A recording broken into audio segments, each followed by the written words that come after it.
മറ്റൊരു വാർത്ത പാലക്കാട് നിന്ന് വരുന്നു. കപ്പൂരിൽ വീടിന്റെ അടുക്കളയിൽ ഉഗ്രവിഷമുള്ള മൂർഖം പാമ്പിനെ കണ്ടെത്തിയിരിക്കുന്നു. കുന്നത്തുകാവ് സ്വദേശി ശ്രീജിത്തിന്റെ വീട്ടിലാണ് പാമ്പിനെ കണ്ടത്. ഇക്ബാൽ അറക്കലുണ്ട്. ഇക്ബാൽ, ദൃശ്യങ്ങളിൽ കാണാം വലിയൊരു മൂർഖൻ തന്നെയാണ്. വീട്ടിൽ ആളുകൾ ഉണ്ടായിരുന്ന സമയത്താണോ, എന്താണ് മറ്റു വിശദാംശങ്ങൾ? വിനീത, വലിയ ഉഗ്രവിഷമുള്ള ഒരു പാമ്പാണ് ഇത്തരത്തിൽ പാലക്കാട് കപ്പൂർ കുന്നത്തുകാവ് സ്വദേശിയായിട്ടുള്ള ശ്രീജിത്തിന്റെ വീട്ടിലെ അടുക്കളയിൽ നിന്നും പിടികൂടിയത്.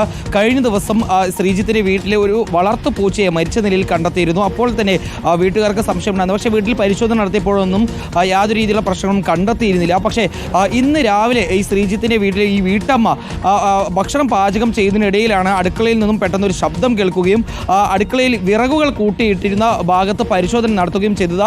ആ സമയത്താണ് ഇത്തരത്തിൽ ഉഗ്രവിഷമുള്ള പാമ്പിനെ ഈ അടുക്കളയിലെ വിറക് സൂക്ഷിച്ചിരുന്ന ഭാഗത്ത് നിന്ന് കണ്ടെത്തുന്നത്. ഉടൻ തന്നെ ഈ പാമ്പിനെ പിടിക്കുന്ന ആളുകൾക്ക് വിവരം നൽകുകയും ഈ പാമ്പ് പിടുത്തക്കാർ ഈ വീട്ടിലേക്ക് എത്തി പാമ്പിനെ പിടികൂടുകയായിരുന്നു. ഏതായാലും തലനാരിഴയ്ക്കാണ് ഈ വീട്ടിൽ ഉണ്ടായിരുന്നവർ, പ്രത്യേകിച്ചും അടുക്കളയിലെത്തി ഭക്ഷണമെല്ലാം പാചകം ചെയ്ത വീട്ടമ്മ ഉൾപ്പെടെ രക്ഷപ്പെട്ടതെന്നാണ് പറയുന്നത്. ഏതായാലും കഴിഞ്ഞ ദിവസം ഈ വളർത്തു പൂച്ചയെ ആക്രമിച്ചതും ഈ പാമ്പ് തന്നെയാണ് എന്ന ഒരു വിവരമാണ് വീട്ടുകാർ നൽകുന്നത്. വിനീത, ഇക്ബാലാണ് വിവരങ്ങൾ നൽകിയതായാലും വീട്ടുകാർ തലനാരിഴയ്ക്ക് രക്ഷപ്പെട്ടു എന്നത് ആശ്വാസകരമാണ്. കപ്പൂരിൽ നിന്നുള്ള ദൃശ്യങ്ങളാണ് ഇപ്പോൾ ഇക്ബാൽ പങ്കുവച്ചത്.